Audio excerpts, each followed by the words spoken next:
Abra, por favor, a sua Bíblia lá no livro de Atos, capítulo 9. Pastor, vai repetir o sermão? Não, mas você vai ver que tem um outro vaso que anda com Jesus, que teve muita utilidade no reino de Deus. Nós estamos falando sobre isso, vasos que andam com Jesus. Baseado lá no livro de Jeremias, a gente percebeu que Deus é o olheiro, capítulo 18 de Jeremias, e eu sou o vaso, você é o vaso. Esse vaso não pode ficar vazio. Por isso nós nos reunimos. Nos reunimos para que juntos tenhamos a capacidade de receber cada dia mais do Espírito Santo do Senhor. E nesses 3 últimos encontros, uma palavra que eu tenho repetido algumas vezes, hoje eu fiz questão de fazer esse levantamento, é a palavra levante-se, porque eu fiz referência do Velho Testamento, lá no livro de Jeremias, e ela aparece nesta ordem 3 vezes no Velho Testamento e mais 11 vezes no Novo Testamento, ou seja, ao total de 14 vezes nós temos essa palavra, ou pelo menos a orientação dessa palavra é erguer, levantar é erguer-se. Então, 14 vezes ao todo na Bíblia.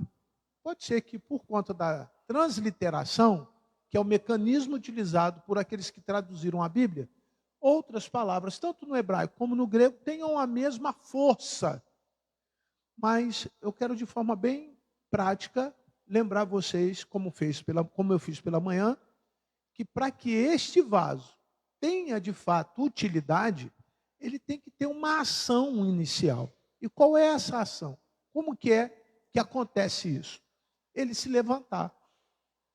Eu fico, para mim, assim, muito reservado quando a gente deseja, de alguma maneira, trazer algum tipo de entendimento aos irmãos, e chega uma hora, eu falo, mas será que eles entenderam? De fato, isso foi claro, ficou claro? Então, eu repeti algumas vezes algumas coisas que aconteceram em sermões anteriores, como, por exemplo, para que a atitude, obrigado, amado irmão, para que a atitude de uma pessoa seja próxima ao que Deus fez através de Pedro a Enéas, que é o nosso personagem de manhã, que era o vaso que Deus queria encher, fazer algo por ele, dar a ele a oportunidade de entender o milagre de Deus na sua vida. Eu disse que ele precisava levantar. E esse gesto, esse momento de experiência com Deus é individual e não é transferível. Eu não posso transferir essa responsabilidade para ninguém. Segundo, se eu estou fazendo alguma coisa que me impede de levantar, eu tenho que ter vergonha disso. Eu preciso sentir vergonha do estado em que eu me encontro. Se você não sentir vergonha do estado que você se encontra, quer seja ele na área financeira, emocional, espiritual, seja a área que for, se você não sentir, se tá bom assim, não vai mudar. Se não houver uma indignação pessoal, não vai mudar. Você precisa querer mudar. E o que acontece quando você se dispõe a mudar? Você tem que ter o seu sacrifício pessoal. Você coloca, empenha força nisso. Obviamente que nós entendemos que para que eu me levante, eu tenho que mexer com o meu corpo. E é exatamente esta a direção. Diferente de algumas religiões, nós vamos tratar agora, nesses versículos, Atos 9, do versículo 36 em diante, um tema que é exclusivo do cristianismo, que é a ressurreição. Não é um tema fácil. E, obviamente, por que não é fácil? Porque a igreja que Pedro estava falando, ela era mergulhada de costumes e hábitos judaicos. E os costumes e hábitos judaicos impediam que aqueles crentes entendessem a ressurreição. É fato que Jesus tinha como pilar de todo o ensinamento, de tudo aquilo que ele nos deixou, que o homem precisaria entender a ressurreição. Então ele disse, eu sou a ressurreição e a vida. Mas transformar a palavra, ou traduzir a força da palavra para o conceito pessoal, individual, Jesus algumas vezes teve que fazer com que quem estava morto tivesse a experiência de voltar até a vida.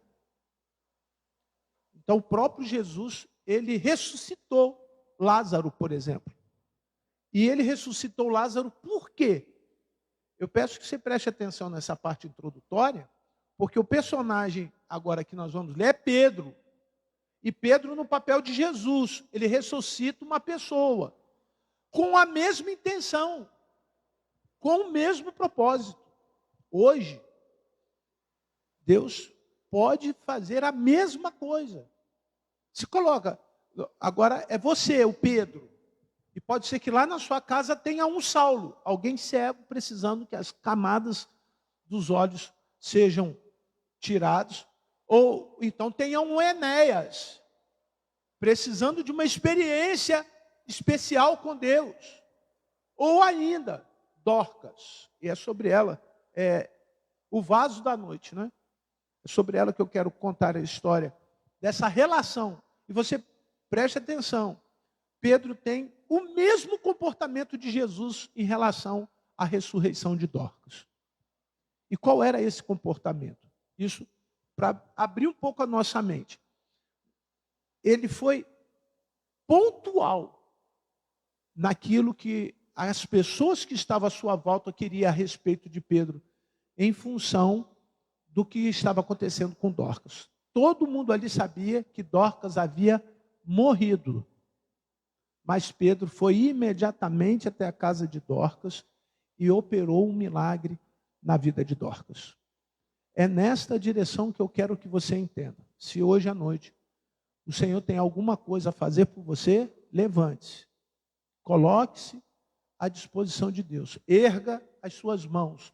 Abra o seu coração. Peça o Espírito Santo para lhe dar entendimento. E vamos ao texto. Atos 9, versículo 36 em diante. Então, em Jope, essa palavra é interessante, que o capítulo todo fala de Jope. Mas depois ele vai para uma cidade próxima. No capítulo 10 de Atos, acontece uma coisa extraordinária, que é um outro personagem, chamado Cornélio, mais à frente, um pouquinho mais para frente.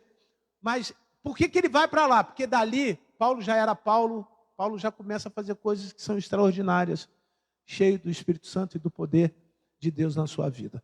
Mas vamos voltar ao tema. Em Jope havia uma discípula chamada Tabita, nome este que traduzido é Dorcas. Ela era, leiam por favor comigo, notável pelas boas obras e esmolas que fazia. O texto diz que Dorcas era uma pessoa boa de coração, certamente misericordiosa, exigia dela mais do que podia, por ser mulher. Dentro do conjunto de ações culturais, não tinha espaço na igreja, não podia falar. Poderia ela, como outras, porque o texto diz, viuvez, estado de ausência de manutenção masculina. O texto diz que ela cozinha, ela fazia roupas, e as viúvas, quando ela morreu, foram até Pedro falar, Pedro, e agora, o que nós vamos fazer? Ela cuida da gente. Era uma pessoa extremamente bondosa. Esse momento é um momento importante do texto, quando ele diz características visíveis da pessoa que havia morrido. Era uma pessoa generosa, boa, que exercia a misericórdia, cheia do Espírito Santo de Deus, mas morreu. Verso seguinte.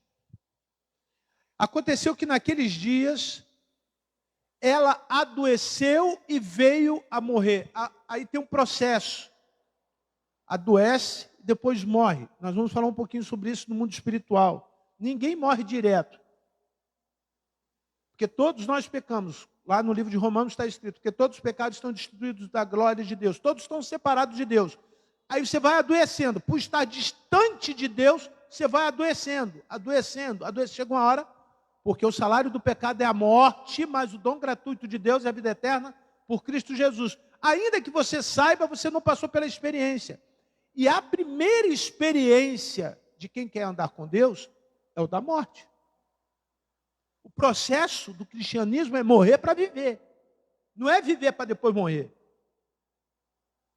Diferente de algumas questões que estavam cercando a igreja no período de Pedro. As pessoas não queriam ter sofrimento, porque já vinha uma bagagem de sofrimento.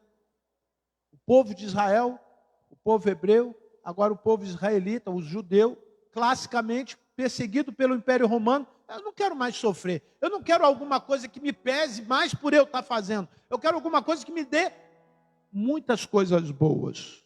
Mas não foi esta a proposta do Evangelho. A proposta do Evangelho é que agora sim vocês iriam ser perseguidos e mortos por amor a mim. Então, aquela pessoa ela fazia coisas boas, mas tinha um processo acontecendo na sua vida que iria, de alguma maneira, interromper o que Deus, através de Jesus, já tinha feito por ela. Então, ela adoece e morre. Depois de a lavarem, que é um processo cultural, tinha que lavar o corpo, embalsamar, ou seja, enrolar o corpo. Puseram o corpo num quarto, no andar superior. E aí é recheado de cultura judaica. Ó, não pode tocar no morto, quem tocar no morto é impuro, tem que ficar 7 dias sem... Uma série de coisas. Agora, por que colocou no andar de cima? Porque eles precisavam do andar de baixo. Então, era uma casa necessariamente de 2 andares, e eles separaram o corpo. Separou o corpo.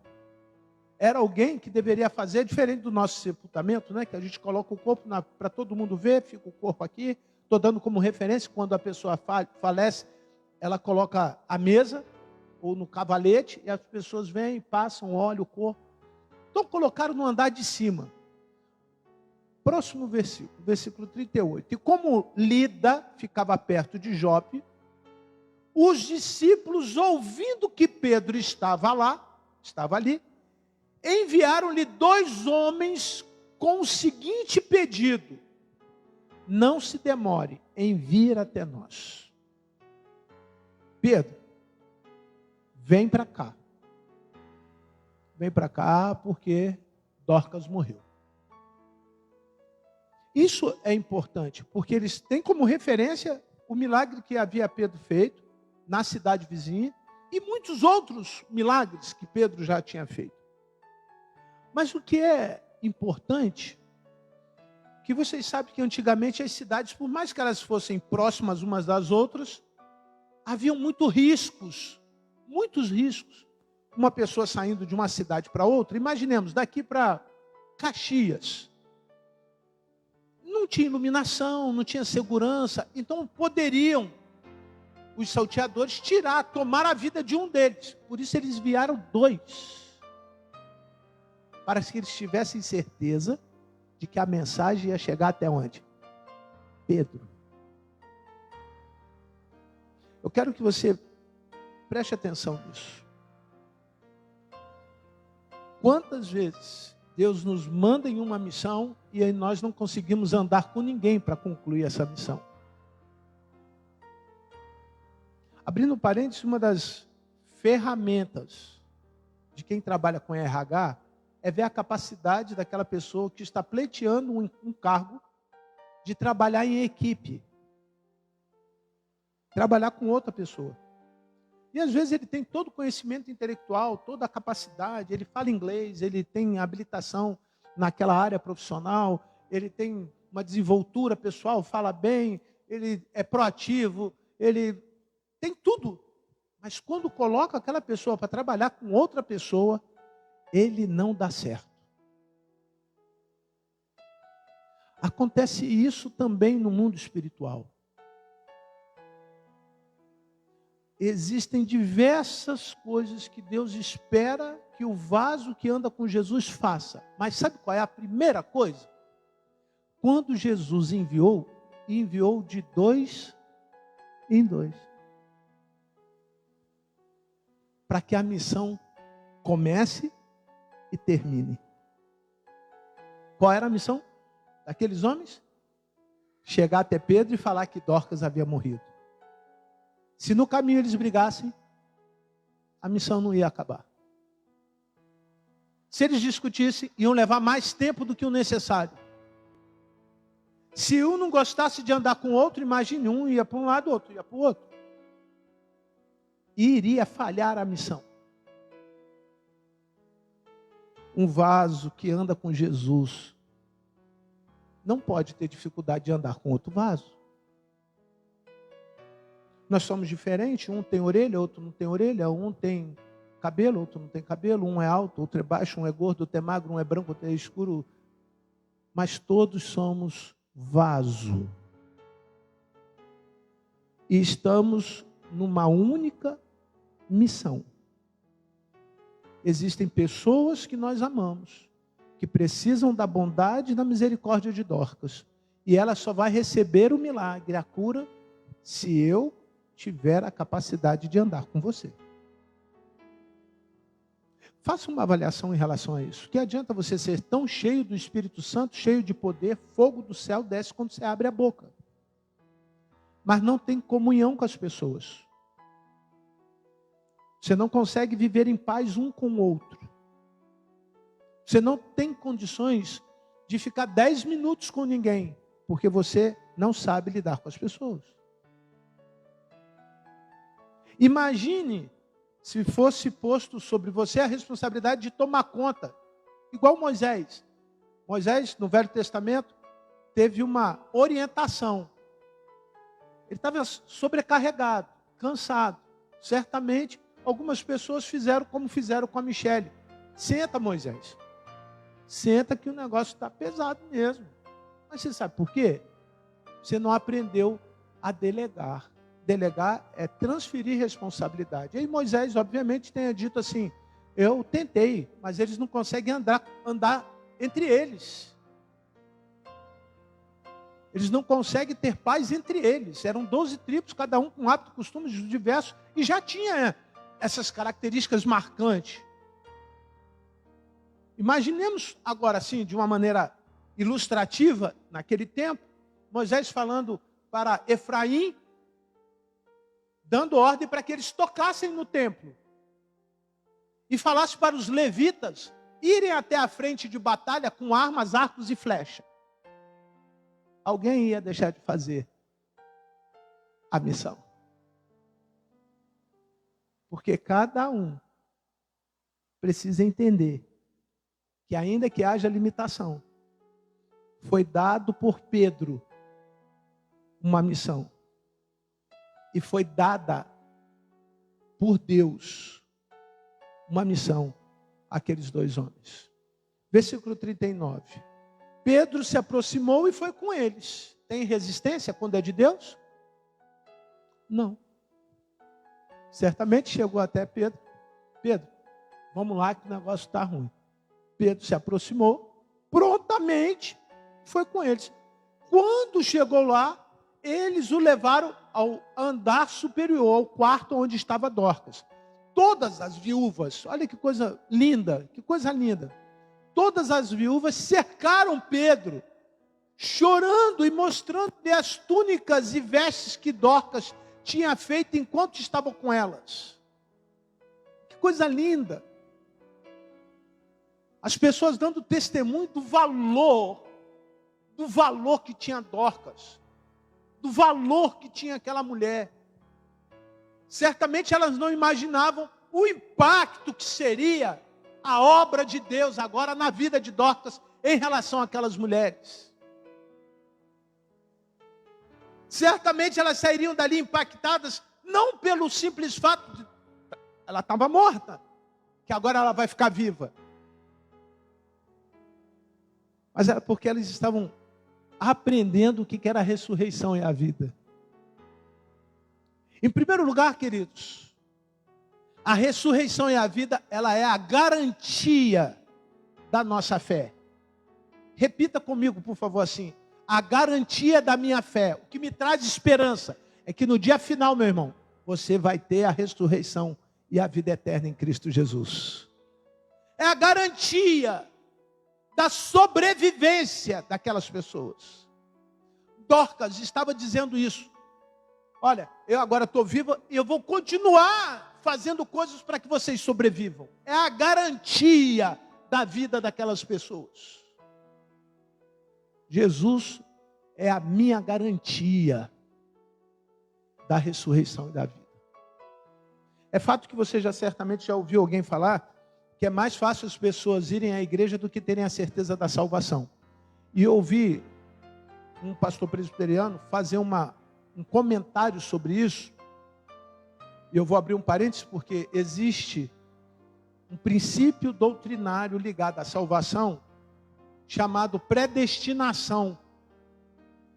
E a predestinação, em alguns grupos, ela se torna evidente mediante essa frase. Que eu preciso ter a consciência do meu pecado para que eu não me arrependa das consequências do meu pecado.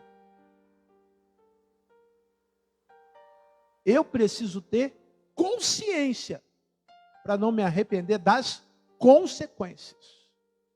Qual é a consciência? Que eu sou pecador. Qual é a consequência? Eu estou afastado de Deus. Agora a ressurreição me faz entender que quando eu aceito conscientemente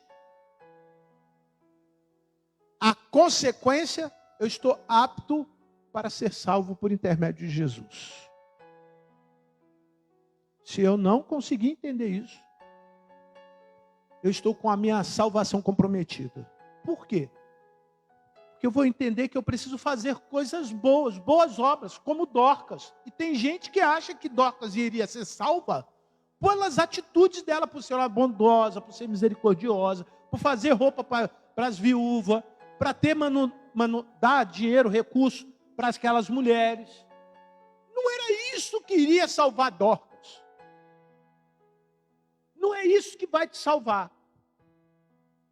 O estado de Dorcas fez com que as pessoas que estivessem ali à volta, porque você vai ver Pedro falar uma coisa que você vai direcionar por que Dorcas recebeu a salvação.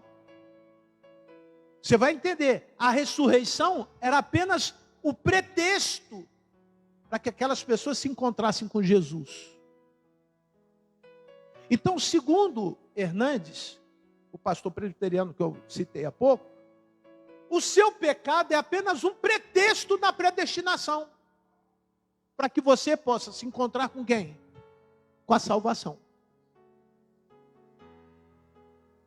Se você aceitar a ressurreição de forma consciente e aceitar a condenação pela ausência de Jesus, você está salvo. Não é você falar para mim assim, pastor, eu estou salvo. Por que você está salvo? Porque o Senhor me ensinou um corinho. Corinho. Quem é salvo tem certeza, diga amém. Pronto. Pastor, estou salvo. Por quê? Eu sei o corinho. Quem é salvo tem certeza, bate palma. Estou salvo. Quem é salvo tem certeza, traz o quilo do mantimento. E acredite os irmãos, tem pessoas que da mesma maneira que naquele tempo, pela cultura, faziam coisas que achavam que levariam eles para o lugar prometido. Hoje tem pessoas que ainda acham que a salvação vem pelo batismo, vem pelo quilo, vem pela assistência social, vem pela bondade. E não é a sua ação que te dá direito à ressurreição. É a consciência plena, consciência absoluta de que você precisa morrer para viver com Cristo. Consegue entender que o vaso que anda com Jesus, ele não tem dúvida da sua salvação. Ele sabe o que lhe garante, qual é a sua garantia por você servir a Jesus. Isso não vai te dar uma carteira funcional. Isso não vai lhe dar um diploma de batismo. Isso não vai lhe dar um cartãozinho de dízimo. Isso não vai lhe dar uma carta de membro de uma instituição com CNPJ. Com 15 números, se eu não estiver enganado. 42, 104, 430, mil contrário, /01. Acho que são 15 números. O que vai te dar a garantia da sua salvação é a consciência plena, total, do seu afastamento de Deus. Isso é morte. Isso é morte. E o reconhecimento absoluto que você está morto, irmão. Você está morto, mas você quer a ressurreição que Jesus está lhe oferecendo essa noite. Parece que Pedro, eu tenho certeza que Deus queria que era isso que Pedro iria fazer. Mas parece que Pedro não tinha outra coisa para fazer. Verso 40. Olha o que Pedro faz.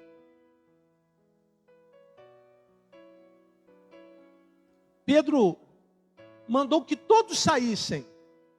Ele fez o quê? Ajoelhou e orou. Naquele momento, qual foi a posição de Pedro? Quando ele se ajoelha, ele diz: não sou eu que vou fazer nada. É o meu Jesus, que tem todo o poder e autoridade para fazer o que eu vou pedir a Ele para fazer. Demonstrou dependência total. No pior momento do ser humano, que é a morte, o apóstolo, recheado de autoridade, viveu experiências marcantes com o próprio Jesus, andando com Jesus. Agora ele se coloca de joelho e diz: eu estou me humilhando, Senhor. Eu não quero reconhecimento do que vai acontecer essa noite neste lugar. E orou. Depois voltou-se para o corpo e disse o quê? Tabita, leiam, bem alto. Olha aí o levante-se de novo. Que coisa maravilhosa. O que Pedro fala para Dorcas, para Tabita? Levanta, mas morto ouve, morto enxerga, morto fala, morto teria capacidade de levantar? Não. Mas para Pedro, aleluia, aquela mulher não estava mais morta.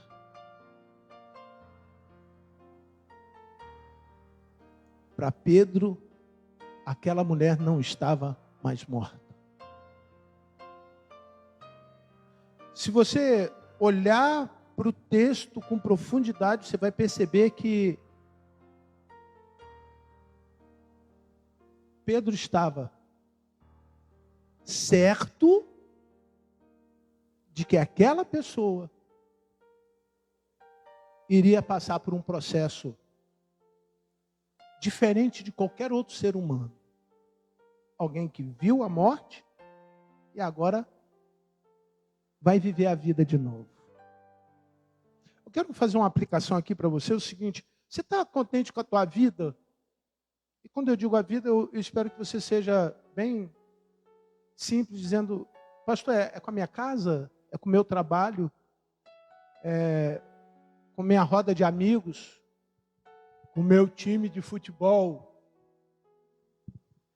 Você está contente com a tua vida? Você está contente com você?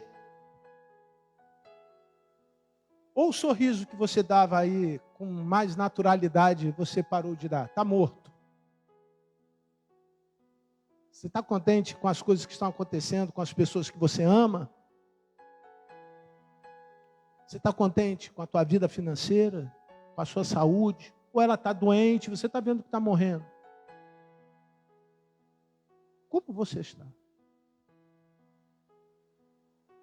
E se caso a afirmação for negativa, imaginemos que a afirmação seja esta: pastor, manda 2 pessoas lá em casa avisar que Pedro vai lá, porque já morreu. Então quero usar aqui da prerrogativa de Pedro e dizer: eu tenho orado para que Deus dê vida a algumas pessoas deste lugar. Eu tenho pedido a Deus para que Deus não demore a tirar o cheiro de podre da vida de algumas pessoas. Eu tenho pedido a Deus para que abra o coração, não é a mente, porque a mente já está contaminada. Mas da mente, ou seja, da cabeça para o coração, tem uma distância. E graças a Deus, que o coração não é aqui dentro. O coração é aqui, mais para baixo um pouquinho.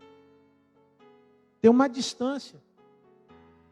E essa distância nós chamamos de processo. E há de convir que existem pessoas que estão passando por processos difíceis. Estão passando por dificuldades extremas. Estão em estado de funeral espiritual. Então eu tenho pedido ao Senhor, Senhor, mova para que essas pessoas, as que estiverem mais próximas delas, possam ver a ressurreição e a vida que o Senhor tem para eles. Imagine se você começa a sentir a alegria da sua salvação. Imagine. Imagine se com essa alegria da salvação você abra sua boca e Deus vai começar a falar de maneira profética, como está lá no livro de Isaías, e tudo que você falar, Deus vai honrar, Deus vai abençoar, vai prosperar, vai frutificar, vai crescer. Tudo que você botar as mãos vai sarar, vai curar. Onde você botar a planta dos seus pés, você vai ser honrado.